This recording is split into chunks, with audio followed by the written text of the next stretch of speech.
দুবাইতে সাধারণত একটা বিজনেস সেট আপ করে মাইগ্রেট করা খুব ইজি, ওয়ারএজ মালয়েশিয়াতে একটা বিজনেস সেট আপ করে মাইগ্রেট করাটা আমার মতে খুব ডিফিকাল্ট। লিভিং কস্টটা নিয়ে একটু আলোচনা করতে পারি, তাহলে পাবলিকও ইনফরমেশন পেলো। যেহেতু আপনি মালয়েশিয়াতে থাকেন, আপনি মালয়েশিয়া সম্পর্কে একটা বেটার আইডিয়া দিতে পারবেন। আমি যেহেতু দুবাইতে ছিলাম লাস্ট 1 ইয়ার 1.5 ইয়ার, সো আমি দুবাই সম্পর্কে একটা বেটার আইডিয়া দিতে পারবো। সুইমিং পুল এবং জিম কি ফ্রি মালয়েশিয়া? দুবাইতে বেসিক্যালি অ্যাডেড বেনিফিট হিসেবে কিছু আছে, সবকিছু ইউ হ্যাভ টু বাই। যে আপনার ধরেন যদি ইয়ের কথা চিন্তা করি আমরা, যে ফ্ল্যাটের ভাড়া মানে ফ্ল্যাটের ভাড়াই, এর বাইরে বাকি আপনাকে অ্যাডিশনাল কোনো সার্ভিস নিতে হলে ইউ হ্যাভ টু পে। এর বাইরে কিছু হ্যাক আছে যেটা নিয়ে আমরা হয়তো এই পডকাস্টের লাস্টের দিকে আলোচনা করব, যে কিভাবে একটা মানুষ চাইলে এই খরচগুলিকে মিনিমাইজ করেও সার্ভাইভ করতে পারে। এর সাথে আর কিছু দিলে মনে হয় মালয়েশিয়াতে একটা বাসা নিয়ে থেকে যাও। এত অপশন আবার মালয়েশিয়ান গভর্নমেন্ট দিচ্ছে না ফরেনারদের জন্য। কারো যদি দুবাইতে বা মালয়েশিয়াতে মাইগ্রেট করতে ইচ্ছা হয়, তাহলে তাকে এই দুইটা জিনিস কনসিডার করতে হবে, যে স্কুলে আমার প্রচুর টাকা খরচ হবে এবং হাউজিং এ খরচ হবে। হাউজিং এ প্রথমেই বলেছিলাম দুটোরই অ্যাডভান্টেজ ডিসঅ্যাডভান্টেজ আছে। এইটাই আর কি, এই জায়গায় হয়তো দুবাই উইনার, বিকজ ও যে কোনো সময়ই যে কেউ যদি যেতে চায়, ইজি যদি বলে, দুবাই ইজ ভেরি ইজি। আসসালামু আলাইকুম এভরিওয়ান, সবাই কেমন আছেন? ব্যস্ত ব্যবসায়ীতে সবাইকে স্বাগত। ব্যস্ত ব্যবসায়ী পডকাস্টটি শুরু করার আগে আমি একটু ব্যস্ত ব্যবসায়ী নাম কেন দিলাম এটা একটু ক্লিয়ার করতে চাই আপনাদের সবার কাছে।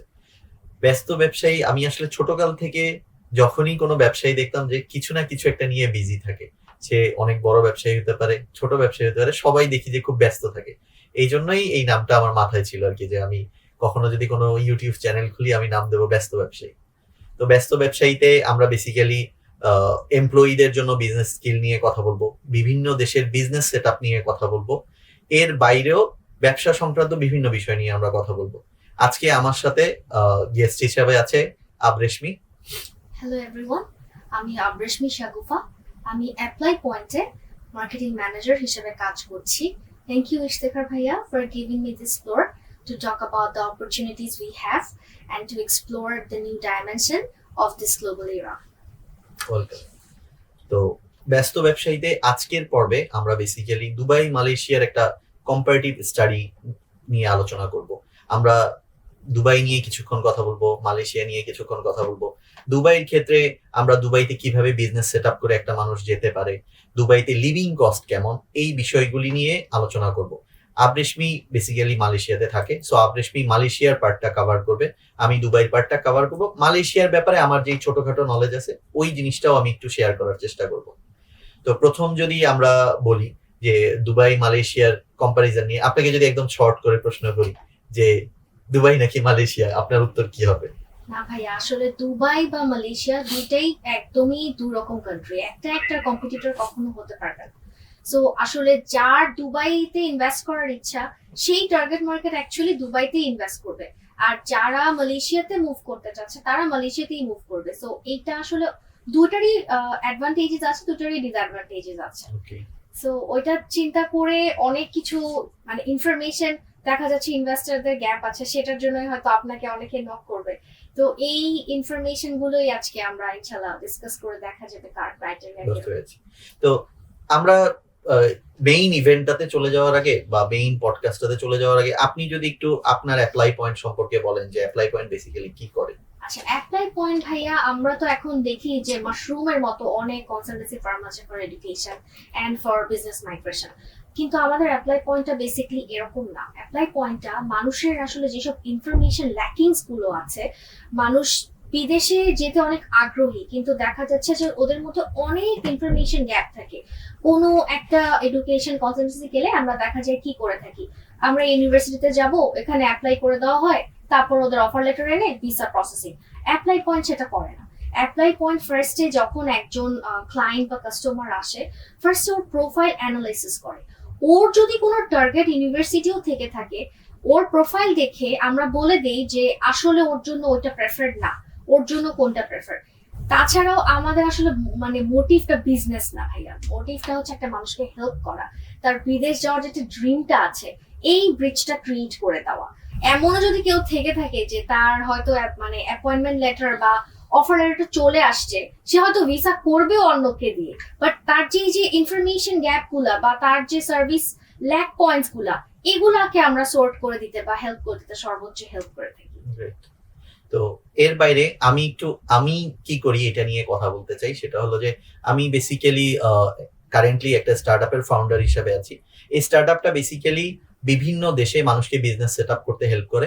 সেট আপ করার পরে ওই দেশে যদি সে তার ফ্যামিলি সহ মাইগ্রেট করতে চায়, ওইটাতেও হেল্প করে। আমার অর্গানাইজেশনটার নাম সিলিকন ম্যাপার্স। আমি পরবর্তী পডকাস্টে এটা নিয়ে ডিটেলস আলোচনা করব। আপাতত আমরা দুবাই মালয়েশিয়ার কথাতেই চলে যাই। আচ্ছা, একটু ছোট Sure. কোয়েশ্চেন, সিলিকন ম্যাপার্স এর মানেটা যদি একটু বলতেন। সিলিকন ম্যাপার্স বেসিক্যালি আমার এই কনসেপ্টটা আমার মাথায় এসেছে হলো সিলিকন ভ্যালির কোম্পানিগুলি থেকে। সিলিকন ভ্যালির যে কোম্পানিগুলি হয় ওগুলি অনেক বড় অর্গানাইজেশন হয়। তো ছোট একটা অর্গানাইজেশন, সে ছোট থেকে বড় হওয়ার ক্ষেত্রে ওকে কিভাবে ম্যাপিং করে আমরা সিলিকন ভ্যালির কোম্পানি পর্যন্ত নিয়ে যেতে পারি। যদিও এটা টু অপটিমিস্টিক, বাট এইটাই বেসিক্যালি মোটিভ ছিল আর কি নামটা। যে ছোট অর্গানাইজেশন, বড় অর্গানাইজেশনের জন্য তো অনেক বিজনেস কনসালটেন্ট আছে, কিন্তু ছোটদের জন্য বিজনেস কনসালটেন্ট, এই কনসেপ্ট থেকেই বেসিক্যালি সিলিকন ম্যাপার্স এর আইডিয়াটা আসছে। আচ্ছা, ওকে। এরপরে দুবাই মালয়েশিয়াতে যদি আমরা চলে যাই, দুবাইয়ের ক্ষেত্রে আমি যেটা বলবো যে দুবাই মালয়েশিয়ার কম্প্যারিজন যদি আমি করি, দুবাইতে সাধারণত একটা বিজনেস সেট আপ করে মাইগ্রেট করা খুব ইজি, ওয়ারএস মালয়েশিয়াতে একটা বিজনেস সেট আপ করে মাইগ্রেট করাটা আমার মতে খুব ডিফিকাল্ট। তো মালয়েশিয়ার ডিফারেন্ট পাথওয়ে আছে, বাট দুবাইয়ের ক্ষেত্রে বিজনেস সেট আপ করে মাইগ্রেশন ভেরি ইজি। এর বাইরেও দুবাইয়ের লিভিং কস্টের ব্যাপারটা নিয়ে আমরা যদি প্রথম আলোচনা শুরু করি, একটা বিজনেসম্যান যখন দুবাইতে মাইগ্রেট করবে, সে প্রথমেই ভাববে যে আমি যদি একা যাই বা ফ্যামিলি নিয়ে যাই আমার কেমন খরচ হবে। সো আমাদের এই পডকাস্টের ফার্স্ট ফেজে আমরা দুবাই আর মালয়েশিয়ার লিভিং কস্টটা নিয়ে একটু আলোচনা করতে পারি, তাহলে পাবলিকও ইনফরমেশন পেলো। জি, অবশ্যই। যেহেতু আপনি মালয়েশিয়াতে থাকেন, আপনি মালয়েশিয়া সম্পর্কে একটা বেটার আইডিয়া দিতে পারবেন। জি, জি, আমি যেহেতু চেষ্টা করবো দুবাইতে দেওয়ার। ছিলাম লাস্ট 1.5 ইয়ার, সো আমি দুবাই সম্পর্কে একটা বেটার আইডিয়া দিতে পারবো। তো দুবাইয়ের ক্ষেত্রে মেইন যেই খরচের জায়গাটা, কেউ যদি ফ্যামিলি সহ মাইগ্রেট করে তার ক্ষেত্রে বাচ্চাদের পড়ালেখার খরচ এবং হাউজিং, যদি কেউ একটা 1 বেডরুম ফ্ল্যাট রেন্ট করে, এইটার খরচ হলো মেজর একটা এক্সপেন্সেস। যেমন ধরেন হাউজিং এর ক্ষেত্রে ওকে মিনিমাম, যদি সে দুবাইতে নিতে চায়, তাকে একদম নর্মাল একটা প্লেসে গেল মান্থলি 4 থেকে 5,000 দিরহামের একটা খরচ আছে। তো এটা যদি আমরা বাংলা টাকায় কনভার্ট করি, অলমোস্ট 1.5 থেকে আপনার 180 বা 160 তার পার মান্থ খরচ আছে। আচ্ছা, এটা অনেক এক্সপেন্সিভ মনে হচ্ছে আমার কাছে। মালয়েশিয়াটা কিন্তু আবার এত এক্সপেন্সিভ না। একটা আমরা যদি চিন্তা করি, একটা 4 জনের ফ্যামিলি, হাজবেন্ড ওয়াইফ বা 2 জন বাচ্চা, তারা যদি একদম সিটিতে, যেটাকে বলে স্কেল সেন্ট্রাল, এখানে মুভ করতে চায় একটা 2 বেডরুম অ্যাপার্টমেন্ট নিয়ে, তার কিন্তু 2 থেকে 4,000 রিঙ্গিতের মধ্যে সে খুবই ভালো একটা বাসা পাচ্ছে। ভালো একটা কন্ডো মানে জাস্ট বাসা না, ওটার সাথে সে একটা সুইমিং পুল পাচ্ছে, সেটা একটা জিম পাচ্ছে, এবং কন্ডোগুলোর আশেপাশে মানে দেখা যাচ্ছে যে গ্রোসারি স্টোর বা everything is very reachable. So ওই ক্ষেত্রে দুবাইয়ের থেকে মালয়েশিয়ার লিভিং এক্সপেন্সটা মানে খুবই কম। সুইমিং পুল এবং জিম কি ফ্রি মালয়েশিয়া? হ্যাঁ হ্যাঁ, ফ্রি। মানে আপনি যে বাসা ভাড়া দিচ্ছেন ওটার সাথেই আপনি এই সার্ভিসগুলো মানে অ্যাডেড বেনিফিট হিসেবে পাচ্ছেন। দুবাইতে বেসিক্যালি অ্যাডেড বেনিফিট হিসেবে কিছু আছে, সবকিছু ইউ হ্যাভ টু বাই। যে আপনার ধরেন যদি ইয়ের কথা চিন্তা করি আমরা, যে ফ্ল্যাটের ভাড়া মানে ফ্ল্যাটের ভাড়াই, এর বাইরে বাকি আপনাকে অ্যাডিশনাল কোনো সার্ভিস নিতে হলে ইউ হ্যাভ টু পে। আচ্ছা আচ্ছা। তো আর এখানে জিমের জন্য এবং সুইমিং পুলের জন্য এক্সট্রা পেমেন্ট করতে হবে ডেফিনেটলি। এখানে আসলে যারা থাকছে কন্ডোমিনিয়াম গুলোতে, যারা থাকছে, যারা রেন্ট নিয়ে থাকছে বা যারা ওনার্স, ওদেরকে কিছু পে করতে হচ্ছে না। তাছাড়াও আমি যেটাতে থাকছি সেখানে দেখা যাচ্ছে যে আমাদের ওই বিল্ডিং মানে ওই কন্ডোতেই নার্সারি আছে বাচ্চাদের আর কি। ওইগুলো যখন আমরা সার্ভিস গুলো নিচ্ছি তখন দেখা যাচ্ছে কিছু চার্জেস পে করতে হয়। বাট এটা তো খুবই মানে একটা মানে সুবিধা না যে আপনার বেশি দূরে যেতে হচ্ছে না। আপনার ছোট বাচ্চাকে আপনি আপনার বিল্ডিং এ বা আপনার আশেপাশের ফ্ল্যাটে খুব কাছাকাছি মানে রেখে যেতে পারছেন। এটা কিন্তু আপনার জন্য বেশ একটা হ্যাসেল ফ্রি একটা হচ্ছে যে আপনি কাজে যাচ্ছেন, আপনার বাচ্চা একটা সেফ জোনে আছে। সো আমরা জানি যে এখানে বাচ্চাটাও ওই পরিবেশের সাথে অ্যাডজাস্ট করতে পারে। সো এই সুবিধাগুলো কিন্তু মালয়েশিয়াতে অনেক মানে কম কস্টিং এ আপনি পেয়ে যাচ্ছেন দুবাইয়ের থেকে। এছাড়াও মানে যেগুলোকে ইলেকট্রিসিটি বিল বা আদার বিল আছে, এগুলো সব বিলই আপনার 200 থেকে 400 RM এর মধ্যে আপনি কভার করতে পারছেন। 200 থেকে 400 RM মানে বাংলাদেশি টাকায় কত টাকা আসে? বাংলাদেশি টাকায় আপনার ধরেন 3 থেকে 6,000 টাকা যদি আপনি ধরে রাখেন বাজেট, ওটার মধ্যে আপনার ইন্টারনেট, ইলেকট্রিসিটি, এগুলো সবকিছু মনে করেন আপনার কভার হয়ে যাচ্ছে। সো এটা আসলে বাংলাদেশের থেকেও অনেক চিপার, কারণ আপনি ওখানে এসি চালাচ্ছেন, ওয়াশিং মেশিন চালাচ্ছেন, ওভেন চালাচ্ছেন, বাট সবকিছু তারপর আপনার একটা মানে খুবই স্ট্যান্ডার্ড একটা লাইফস্টাইল মেনটেন করতে পারছেন উইদিন আ বাজেট। বুঝতে পারছি।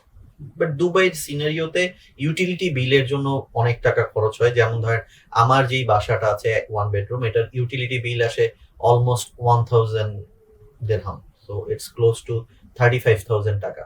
মানে এর সাথে আর কিছু দিলে মনে হয় মালয়েশিয়াতে একটা বাসা নিয়ে থেকে যাওয়া হ্যাঁ যাবে। হ্যাঁ, ওয়ান বেডরুম অ্যাপার্টমেন্ট যেগুলো আছে ওগুলো আপনার 1200 থেকে 1500-র মধ্যেই আপনি পাচ্ছেন। সবই ফ্যাসিলিটি সেম, খালি হয়তো one bedroom apartment, but apartment গুলোর মানে ভিতরে সব ফুল ফার্নিশ করা থাকে, সো ওইখানে কিন্তু আপনার একটা কস্টিং বেঁচে যাচ্ছে, আলাদা করে আপনার ফার্নিচার কেনা লাগছে না, সোফা বেড সবকিছুই থাকে আর কি। সো 1200 থেকে 1300-র মধ্যে আপনি খুবই ওয়ান বেডরুমের জন্য খুব ভালো অ্যাপার্টমেন্টস আপনি পেয়ে যাবেন। বুঝতে পারছি। আর গ্রোসারি, মান্থলি গ্রোসারি যদি আপনি চিন্তা করে থাকেন, সেক্ষেত্রেও একটা ফ্যামিলি 500 থেকে 800-র মধ্যে খুব ভালোভাবে সে খেয়ে পড়ে চলতে পারছে। আর এক্সট্রা এখন এটা তো আসলে ডিপেন্ড করে এক একটা ফ্যামিলি কিভাবে কোথায় কি খরচ করে সেটার উপর, আমি জাস্ট বেসিকটা বলছি আর কি। 800 রিঙ্গিত যদি আপনি একটা বাজেট রাখেন আপনার একটা বা দুটা বাচ্চা সহ ফ্যামিলিতে, একদম মোর দ্যান এনাফ, মানে বুঝতে পারছি। Very good. গ্রোসারির ক্ষেত্রে দুবাইতেও সেম, আপনার এই 500 থেকে 800 দিরহামের মধ্যে মোটামুটি সবকিছু কভার হয়ে যায়। তো ওইটা নিয়ে ওইটা অলমোস্ট মালয়েশিয়ার সাথে সিমিলার। খালি ওই যে বললাম যে ইয়েটা, আর বাচ্চাদের পড়ালেখার ক্ষেত্রে মালয়েশিয়া কেমন এক্সপেন্সিভ? বাচ্চাদের পড়ালেখাটাই হচ্ছে এখানে মোস্ট এক্সপেন্সিভ জায়গা, কারণ মোস্ট অফ দ্য মানে স্কুলস হচ্ছে লোকাল ল্যাঙ্গুয়েজ বা যেগুলো হচ্ছে লোকালদের জন্য, তো ওইখানে হচ্ছে অ্যাজ আ ফরেনার আপনার একটা বড় ল্যাঙ্গুয়েজ ব্যারিয়ার পড়ে। তো সেক্ষেত্রে আপনি হয়তো খুঁজবেন যে ব্রিটিশ কারিকুলাম বা আমেরিকান স্ট্যান্ডার্ড স্কুলগুলো, সেই স্কুলগুলো আপনার ইয়ারলি 30,000 থেকে 70,000 রিঙ্গিতের মতো পড়বে, which is a lot. So expense স্কুলের ক্ষেত্রেই হচ্ছে আপনার সবচেয়ে বেশি আসলে যাচ্ছে। অনেকে যদি চিন্তা করে থাকে যে ওনার লোকাল স্কুলে দিবে, ল্যাঙ্গুয়েজ হয়তো সে শিখলো বিকজ ওরা লং টার্ম মালয়েশিয়াতে ওদের থাকার কোনো প্ল্যান আছে, সেক্ষেত্রে হয়তো দিতে পারে, সেক্ষেত্রে ওদের মানে কস্টিংটা কমে যাবে, অর্ধেক হয়ে যাবে। বাট নর্মালি তো আমরা অ্যাজ আ বাংলাদেশি যখনই মুভ করি তখন তো আমরা আসলে ইংলিশটাকেই প্রেফার করি, সো ইংলিশ মিডিয়াম স্কুলস গুলো অনেক এক্সপেন্সিভ হয়। দুবাইয়ের আর কিরকম? দুবাইয়ের স্কুলগুলিতে খরচ অনেকটা এরকমই মালয়েশিয়ার মতো, কিছু কিছু ক্ষেত্রে হয়তো মালয়েশিয়ার থেকেও বেশি।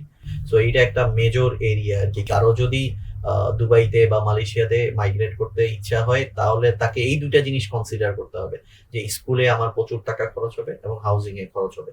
হাউজিং এর ক্ষেত্রে মালয়েশিয়াতে হয়তো অত খরচ হবে না, বাট দুবাইতে একটা ভালো অ্যামাউন্টের টাকা তার খরচ হবে।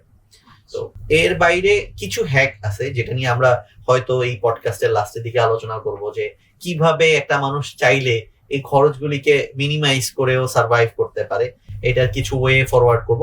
আর ব্যবসায়ী চাইলে প্রথমে সে ফুল ফ্যামিলি নিয়ে মাইগ্রেট না করে তার বিজনেসটা সেটেল করার জন্য প্রথম সে যেতে পারে, গিয়ে একাই থাকতে পারে, কিছুদিন একা থেকে জিনিসপাতি একটু ম্যানেজ করে বিজনেসটাকে একটু বড় করে তারপরে তার ফ্যামিলি মুভ করাতে পারে, তাহলে হয়তো কম্পারেটিভলি ইজিয়ার হয়। এটা কিন্তু মালয়েশিয়াতেও সে করতে পারে। তার এখানে কিন্তু কস্টিং, তার যদি ক্যাপিটালটা কম থাকে সেই ক্ষেত্রে ফার্স্টে সে নিজে গিয়ে যদি সেট হয়ে এনভায়রনমেন্ট আশেপাশের মানে ওখানে অনেক শেয়ার্ড বাসা পাওয়া যাচ্ছে, সে যদি একটা শেয়ার্ড ওয়ান বেডরুম অ্যাপার্টমেন্টে থাকে সেটা তার 400 থেকে 500-র মধ্যেই পড়ছে, তো সেই ক্ষেত্রে তার কস্টিংটা সে অনেক কমিয়ে আনতে পারছে। এক্স্যাক্টলি। আর পরেও যদি তার এরকম হয় যে সে ফ্যামিলি নিয়ে গেল বাট তার সব রুম দরকার হচ্ছে না, তখন সে একটা রুম ইজিলি মানে রেন্টে দিয়ে দিতে পারছে, রেন্ট আউট করে দিতে পারছে। এই সেম কনসেপ্টটাই বেসিক্যালি আমি আমার দুবাইয়ের বাসাতে অ্যাপ্লাই করেছি। আমি একটা 1 বেডরুম হলে থাকি, তো হল রুমটাকে বেসিক্যালি আমি আরেকটা রুমে কনভার্ট করেছি। ওই রুমটা ফুললি রেন্ট দেয়া একটা ফ্যামিলির কাছে, আর আমি হলো যে বেডরুমটা আছে ওইটাতে থাকি। তো বেডরুমটাতে আমি ইভেন আমার পার্টনারের সাথে শেয়ার থাকি। তো এটাতে যেটা হয় যদি আমি ক্যালকুলেট করি, আলটিমেটলি আমার দুবাইয়ের বাসায় কোনো খরচই হয় না। তো এই জন্য কেউ যদি চায় যে সে ম্যানেজ করবে, সে মেকানিজম করলে অনেক কিছু ম্যানেজ করা পসিবল। আর মালয়েশিয়াতে ট্রান্সপোর্টেশনের খরচ কেমন? ট্রান্সপোর্টেশনের খরচে স্টুডেন্টদের জন্য ওখানে অনেক ডিসকাউন্ট আছে, ওখানে টাচ এন্ড গো বলতে একটা কার্ড আছে, ওটা যেরকম নর্মাল যারা ইউজ করছে তাদের